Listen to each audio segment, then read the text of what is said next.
आज इस क्लास में हम बीए फर्स्ट ईयर के प्रथम प्रश्न पत्र भौतिक भूगोल के एक टॉपिक महाद्वीप और महासागरीय नितल की उत्पत्ति के बारे में पढ़ेंगे। लेकिन इसमें हम क्योंकि हमारे कोर्स में महासागरों की उत्पत्ति नहीं है, केवल महाद्वीप की उत्पत्ति है और उसके संबंध में कई तरह की परिकल्पनाएं कई भूगोलवेत्ताओं ने बताई हैं। जैसे लॉर्ड केल्विन ने बताई है, लेबवर्थ और लव ने बताई है। एक चतुष्फलक परिकल्पना है। इसके अलावा टेलर की महाद्वीपीय विस्थापन परिकल्पना है और इसके अलावा वैगनर का महाद्वीपीय प्रवाह सिद्धांत है। इस तरह से महाद्वीपों की उत्पत्ति के बारे में कई परिकल्पनाएं हमें देखने को मिलती हैं और इसके साथ साथ ये जो महाद्वीप और महासागर हैं, इनके बारे में हमें और अन्य कई जानकारी भी प्राप्त होंगी। तो चूँकि हम सभी जानते हैं कि पृथ्वी के धरातल का लगभग 70.8% भाग जल है और 29.2% भाग ज़मीन है या स्थल है। तो चूँकि हमें जिज्ञासा होती है कि ये जो पृथ्वी का जो 70.8% भाग स्थल भाग है, उसकी उत्पत्ति किस प्रकार से हुई है। तो इसके संबंध में हमारे जो कोर्स में है केवल वैगनर का महाद्वीपीय प्रवाह सिद्धांत ही आता है, इसलिए उसी को हम विस्तृत रूप में लेंगे। ये जो वैगनर का महाद्वीपीय प्रवाह सिद्धांत या फिर कॉन्टिनेंटल ड्रिफ्ट थ्योरी है वैगनर की, बहुत सरल है और बहुत इंटरेस्टिंग भी है। तो आपको सबसे पहले हम थोड़ा सा सिद्धांत के उद्देश्य के बारे में बता देते हैं। जर्मनी के एक भूगोलवेत्ता हैं प्रोफेसर अल्फ्रेड वैगनर, और उनके लिए विशेष तौर पे, वैसे मैंने भूगोल बोलते बोला है, लेकिन वे विशेष तौर पर जलवायुवेत्ता या भूशास्त्रवेत्ता माने जाते हैं। तो वैगनर ने अपने जो सिद्धांत का जो प्रतिपादन किया था महाद्वीपीय प्रवाह सिद्धांत का, वो 1912 में किया था, लेकिन इसका विवेचन उन्होंने 1915 में 1920 में किया, क्योंकि जब प्रथम विश्व युद्ध हुआ तो इस सिद्धांत की ओर उस विश्व युद्ध के कारण लोगों का ध्यान ही नहीं जा पाया। और जो महासागरों की तली और महाद्वीपों की जो स्थिरता थी, उसकी संकल्पना को गलत प्रमाणित करने के लिए वैगनर ने अपनी प्रतिस्थापना परिकल्पना का प्रतिपादन किया था। अब चूँकि इसका मतलब ये हुआ कि ये जो सिद्धांत है प्रतिस्थापना परिकल्पना या फिर महाद्वीपीय प्रवाह सिद्धांत कहा जाता है। वैगनर के सामने सबसे बड़ी समस्या ये थी कि जलवायु में किस प्रकार से परिवर्तन होता है। अब आप खुद देखेंगे कि जब इस सिद्धांत का हम पूरी तरह से अध्ययन करेंगे तो हम देखेंगे कि पूरी पृथ्वी पर बहुत सारे क्षेत्र हैं जिनमें ऐसे प्रमाण मिले हैं कि वहाँ पर एक ही स्थान पर जलवायु में समय समय पर अनेक परिवर्तन हुए हैं। उन्होंने सबसे मुख्य जो बात है वैगनर की, वो आपको मैं 2 रूप में बताना चाहूँगी। वैगनर ने अपने सिद्धांत के लिए निम्न 2 पॉइंट्स लिए। उन्होंने कहा कि या तो ये हुआ होगा कि स्थल भाग थे वो एक ही जगह पर स्थिर रहे और जलवायु कटिबंध जो थे वो लगातार एक स्थान से दूसरे स्थान पर स्थानांतरित होते रहे, जिसके कारण से कभी गर्मी, कभी सर्दी और कभी शुष्क और साथ में कभी कभी गर्म और आर्द्र जलवायु इधर उधर उत्पन्न होती रही। लेकिन ऐसा इस वाले स्थानांतरण के कोई भी प्रमाण नहीं मिले हैं। इसके बाद जो दूसरा जो प्रमाण है उसके बारे में इन्होंने ऐसा सोचा कि जलवायु कटिबंध तो स्थिर रहे, लेकिन जो स्थल भाग थे वो एक स्थान से दूसरे स्थान पर स्थानांतरित हुए। वैगनर ने जो ये सोचा कि वैगनर का कहना था कि कोई भी स्थलीय भाग या कोई भी ज़मीन कभी भी एक ही स्थान पर कभी भी स्थिर रूप में नहीं रही। उन्होंने केवल किसी भी स्थान के स्थानांतरण या प्रवाह को ही ज़्यादा महत्व दिया। यहाँ तक आप समझ सकते हैं। अगर आपने या तो आगे में अभी वैसे स्कूल में अगर आपने भूगोल पढ़ी है तो आपने प्लेट टेक्टोनिक सिद्धांत या प्लेट विवर्तनिकी सिद्धांत का अध्ययन किया होगा। नहीं तो नहीं भी किया है तो आगे हम उसको भी लेंगे, क्योंकि वो टॉपिक भी हमारे इस सब्जेक्ट में है। एक थोड़ा सा मैं आपको परिचय दे देती हूँ कि जो वैगनर जब महाद्वीपीय प्रवाह की बात करता है तो इसका मतलब ये है कि प्लेट्स जो हैं वो एक स्थान से दूसरे स्थान पर लगातार खिसकती रहती हैं धीरे धीरे, और बहुत करोड़ों साल बाद जाकर के उनमें आपस में जो है एक बड़ा परिवर्तन दिखाई देता है। आज से करोड़ों साल पहले जैसी पृथ्वी है वैसी नहीं थी। आज से करोड़ों साल बाद जैसी पृथ्वी आज है वो नहीं रहेगी। आपको जब हम आगे सिद्धांत का विवेचन करेंगे तो वो और भी अधिक अच्छी तरह से समझ में आएगा। तो जो वैगनर ने जो अपना सिद्धांत दिया था उसकी हम थोड़ी सी विवेचना कर लेते हैं। वैगनर ने जितने भी पहले के जलवायु शास्त्रवेत्ता, वनस्पति शास्त्रवेत्ता या भूशास्त्रवेत्ता या भूगर्भ शास्त्रवेत्ताओं द्वारा जितने भी प्रमाण दिए उनके आधार पर ये मान लिया था कि कार्बोनिफेरस युग में जो हमारी पूरी जो पृथ्वी थी वो एक स्थल भाग के रूप में थी, यानी कि एक बड़ा सा एक स्थल पिंड था जिसको उन्होंने पेंजिया किया, और इस पर छोटे छोटे आंतरिक सागर बने हुए थे, और इस पेंजिया की चारों ओर एक विशाल जल का भाग था। उसका नाम उन्होंने पेंथालसा दिया है। अब ये जो पेंजिया या स्थल भाग था इसके उत्तरी भाग को लॉरेंशिया कहते हैं, जिसमें उत्तरी अमेरिका, यूरोप और एशिया आता है, और दक्षिणी भाग को गोंडवानालैंड कहते हैं, जिसमें दक्षिणी अमेरिका, अफ्रीका, मेडागास्कर, प्रायद्वीपीय भारत, ऑस्ट्रेलिया और अंटार्कटिका आते हैं। वैसे ये सिद्धांत बहुत इंटरेस्टिंग है, आप खुद ही देख रहे होंगे, और जब आप इसको याद करने में भी बड़ी आसानी रहेगी, क्योंकि हम आज देखते हैं कि जो हमारा जो उत्तरी गोलार्ध है उसमें एशिया, उत्तरी अमेरिका और यूरोप है, उसको लॉरेंशिया कहा जाता था। हमारे दक्षिणी गोलार्ध में दक्षिणी अमेरिका, अफ्रीका, मेडागास्कर, प्रायद्वीपीय भारत, ऑस्ट्रेलिया और अंटार्कटिका है, उसको गोंडवानालैंड कहा जाता था। अब इन्होंने ये बताया कि जो पेंजिया है उसमें 3 परतें थी। सबसे ऊपर की परत को सियाल, बीच की परत को सीमा और केंद्र के भाग को नीफी माना जाता है। अब यहाँ पर आप जहाँ तक मैं समझ रही हूँ पृथ्वी की आंतरिक संरचना में जब हमने स्वेस को पढ़ा था उसकी सियाल, सीमा, नीफी को इन्होंने प्रयोग में लाया है। और ये कहा जाता है कि जो सियाल है यानी कि सिलिका और एल्यूमिनियम से जो बनी हुई परत है यानी महाद्वीपीय भाग, वो सीमा यानी कि महासागरों की ऊपरी परत के ऊपर तैर रही है बिना किसी रुकावट के। ये तो हुई कार्बोनिफेरस युग की बात।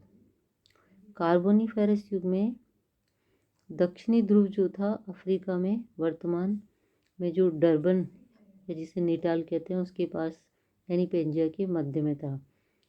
अब आप खुद समझ सकते हैं कि उस समय की जो दक्षिणी ध्रुव की स्थिति और वर्तमान की दक्षिण ध्रुव की स्थिति में कितना अंतर आ गया। अर्थात वाकई में ये सिद्धांत जो है एक स्थान से दूसरे स्थान पर प्लेट्स के खिसकाव को या महाद्वीपीय प्रवाह को बताता है। तो जो वैगनर है उसका जो सिद्धांत है वो कार्बोनिफेरस युग से प्रारंभ होता है। बाद में धीरे धीरे ऐसा हुआ कि पेंजिया जो था वो छोटे छोटे भागों में टूट गया और जो स्थल भाग थे वो एक दूसरे से अलग हो गए, और इस अलग होने पर ही वर्तमान में महासागरों और महाद्वीपों का निर्माण हुआ। अब चूँकि एक छोटी सी जो थ्योरी या सिद्धांत इस वैगनर की सिद्धांत को बताती है, तो सबसे पहले मैं आपको सिद्धांत के पक्ष में कुछ प्रमाण देना चाहूँगी, जिससे सिद्ध होता है कि वाकई में ये सिद्धांत जो है वो सरल है, सही है। आप देखेंगे कि जो सबसे पहला जो मुख्य पॉइंट दिया है, या जो जितने भी पॉइंट्स हम यहाँ पर बात करेंगे उन्हें हम देखें तो उन महाद्वीपों को जोड़ने से पेंजिया का रूप दिखाई देता है कि वाकई में किसी समय में जो महाद्वीप हैं वो एक दूसरे से जुड़कर बने हुए होंगे। इनमें सबसे पहले मैं आपको पहले पॉइंट की बात करती हूँ। वैगनर ने ये बताया कि आंध्र महासागर के जो दोनों तट थे, दोनों तट का मतलब है अफ्रीका का पश्चिमी भाग और दक्षिणी अमेरिका का पूर्वी भाग, तो उन दोनों को जब आप जोड़ने का प्रयास करेंगे तो वो दोनों जुड़ करके आपको एक जुड़ी आकृति, जैसे छोटे बच्चे जब जो जिगजैग विभिन्न प्रकार के फल फ्रूट्स को या विभिन्न प्रकार की आकृतियों को जोड़ करके बनाते हैं, उसके रूप में दोनों जुड़ जाते हैं। तो इन दोनों के जुड़ने से ऐसा लगता है कि कभी किसी पुराने समय में उत्तरी अमेरिका का पूर्वी तट वो यूरोप के पश्चिमी तट से और दक्षिणी अमेरिका का पूर्वी तट अफ्रीका के पश्चिमी तट से मिला हुआ था। ये तो हो गया आपका फर्स्ट पॉइंट। दूसरा पॉइंट जो है, तो आप देखेंगे कि जब हम भूगर्भिक प्रमाणों को देखते हैं तो आंध्र महासागर के दोनों तट जो हैं, जैसे उनमें कैलिडोनियन और हर्सिनियन पर्वत है, उन पर्वतों में समानता पाई जाती है, या उस पूरे पर्वत क्रम में समानता पाई जाती है। उसके बाद हम थर्ड पॉइंट पर आते हैं। तो इस तीसरे पॉइंट में जब हम दोनों तटों की भूवैज्ञानिक संरचना की विचार करते हैं तो फिर से हमें सामने दिखाई देता है। जो डूटवाइट नाम के भूगोलवेत्ता थे, उन्होंने बताया कि दक्षिणी अमेरिका के पूर्वी तट पर और अफ्रीका के पश्चिमी तटों पर जो संरचना है बहुत ज़्यादा समान है। दोनों तट जो है यद्यपि पूरी तरह से नहीं मिलते, फिर भी उनमें भले ही 400 से 800 किलोमीटर का अंतर है, लेकिन फिर भी उन दोनों की संरचनाओं में काफ़ी समानता पाई जाती है। अब इसके बाद चौथा जो पॉइंट है, उसमें आंध्र महासागर के दोनों तटों पर चट्टानों में पाए जाने वाले जो जीवावशेष हैं, फॉसिल्स हैं और वनस्पति हैं, उनके अवशेषों में समानता पाई जाती है। पांचवा जो पॉइंट है उसमें भूगणितीय प्रमाणों के आधार पर हम ये बता सकते हैं कि ग्रीनलैंड निरंतर 20 मीटर प्रति वर्ष की गति से पश्चिम की ओर सरक रहा है। हर साल 20 मीटर खिसक जाता है। 20 मीटर का मतलब समझते हैं, 1 मीटर में 100 सेंटीमीटर होते हैं। तो आप खुद 20 × 100 करके देख लीजिए कि एक साल में ग्रीनलैंड कितना अधिक खिसक जाता है। 1930 के बाद, लेकिन ये ज़रूर है, मैं आपको एक तथ्य और बताना चाहूँगी कि 1930 के बाद इसके पश्चिम की ओर खिसकने की कोई भी प्रमाण नहीं मिले। नहीं तो अन्यथा हम खुद ही सोच सकते हैं कि अब तक ये कहाँ पहुँच गया होता। और एक जो छठा पॉइंट है, तो जो स्कैंडिनेविया जो जगह है, उसके उत्तरी भाग में कुछ लेमिंग जंतु पाए जाते हैं। वो जब बहुत ज़्यादा संख्या में हो जाते हैं तो पश्चिम की ओर भागते हैं, लेकिन वहाँ भले ही उनको ज़मीन नहीं मिल रही हो, और लेकिन वे सागर में जलमग्न हो जाते हैं। इससे हमको क्या पता लगता है कि प्राचीन काल में वहाँ पर स्थल भाग रहा होगा जब ये जंतु पश्चिम की ओर जाया करते थे। इसके बाद आता है हमारा 7वां पॉइंट। इस 7वें पॉइंट के अनुसार एक ग्लोसोप्टेरिस नाम की वनस्पति पाई जाती है। वो भारत, दक्षिणी अफ्रीका, फॉकलैंड, ऑस्ट्रेलिया और अंटार्कटिका में पाई जाती है। अब इन सारे आप महाद्वीपों को जब आज देखें तो आप खुद देखते हैं कि दक्षिणी अफ्रीका और भारत के बीच में अरब सागर, हिंद महासागर के भाग पाए जाते हैं और ऑस्ट्रेलिया और अंटार्कटिका के आसपास भी बर्फ़ और पूरा महासागर पाया जाता है। ये सारे महाद्वीपों के बीच में जहाँ पानी और बर्फ़ पाई जाती है, उसके बाद भी एक समान प्रकार की वनस्पति इनमें पाई जाती है। तो हमें इससे ये प्रमाणित होता है कि किसी समय में ये सब एक ही भाग के रूप में रहे होंगे। और लास्ट एक 8वां पॉइंट है कि कार्बोनिफेरस युग में जो हिमानीकरण या जैसे पूरे विश्व पर जो बर्फ़ का प्रभाव हो गया था, तो ब्राज़ील, फॉकलैंड, दक्षिणी अफ्रीका, प्रायद्वीपीय भारत, ऑस्ट्रेलिया में भी उनके प्रभाव पाए गए हैं। तो इसका मतलब ये है कि ये सभी जो स्थल भाग है कभी एक रहे होंगे और दक्षिण ध्रुव जो है वो भी डरबन के पास था। तो ये तो कुछ इसके पक्ष में प्रमाण मिलते हैं। इसके अलावा हम बात करते हैं ये जिस सिद्धांत की हम बात कर रहे हैं, इस सिद्धांत के मूल्यांकन की बात करते हैं। तो इस सिद्धांत के मूल्यांकन में कुछ पॉइंट्स ऐसे भी हैं जो हमें बताते हैं कि ये सिद्धांत तर्कहीन है या इसका कोई मतलब नहीं है। वैगनर ने सबसे पहले तो ये बताया कि एक ऐसा बल है जो कि महाद्वीपों को एक स्थान से दूसरे स्थान पर ले जाता है। लेकिन अगर हम सोचें कि ये कौन सा ऐसा बल है जो महाद्वीपों की कोई एक स्थान से दूसरे स्थान पर ले जाता है, उन्होंने ये कहा कि चंद्रमा और सूर्य का ज्वारीय बल है, वो एक स्थान से दूसरे स्थान पर इन पृथ्वी को या पृथ्वी के जो प्लेट्स हैं उनको ले जाता है। तो ये जो अगर मान लीजिए आप सोचिए कि खुद जब ये जो बल हैं, ज्वारीय बल और चंद्रमा के और सूर्य के, वो पश्चिमी दिशा में किसी भी महाद्वीप के प्रवाह के लिए तभी प्रभावकारी हो सकते हैं जब जो वर्तमान जो ज्वारीय बल है वो करीब करीब हम बात करेंगे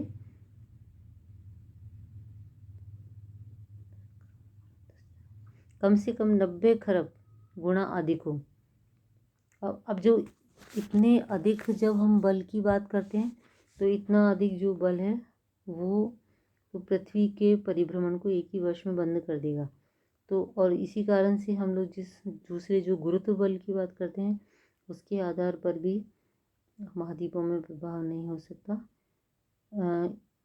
बल्कि इसके प्रभाव से तो स्थल भाग आपस में एक दूसरे से दूर जाने की बजाय मिल ही गए होते हैं। तो एक तो पहला ये जो पॉइंट है वो वैगनर के इस महाद्वीपीय प्रवाह सिद्धांत को महाद्वीपीय प्रवाह सिद्धांत को तर्कहीन साबित करते हैं। इसके अलावा वैगनर ने एक कई जैसे परस्पर विरोधी बातें बताई हैं। प्रारंभ में तो उन्होंने ये कहा कि सियाल सीमा पर बिना रुकावट के तैर रहा है। बाद में बताया कि सीमा से सियाल पर रुकावट आती है। अब यदि हम इसको मान भी लें कि यदि सियाल से सीमा कठोर है तो सियाल उस पर तैर कैसे सकता है। इसके अलावा आंध्र महासागर के दोनों तट कभी भी पूरी तरह से नहीं मिलते। दोनों तटों में की भूगर्भिक बनावट हर जगह से मेल भी नहीं खाती है। और जो वैगनर हैं उन्होंने महाद्वीपों के प्रवाह की जो दिशा है, तिथि है, उसके बारे में कुछ भी नहीं बताया। कार्बन और हम सोच सकते हैं कि कार्बोनिफेरस युग से पहले पेंजिया जो है वो किस बल के द्वारा स्थिर रहा, ये भी पता नहीं चलता है। तो ये कुछ जो पॉइंट्स हैं ये हमें बताते हैं कि वैगनर का महाद्वीपीय प्रवाह सिद्धांत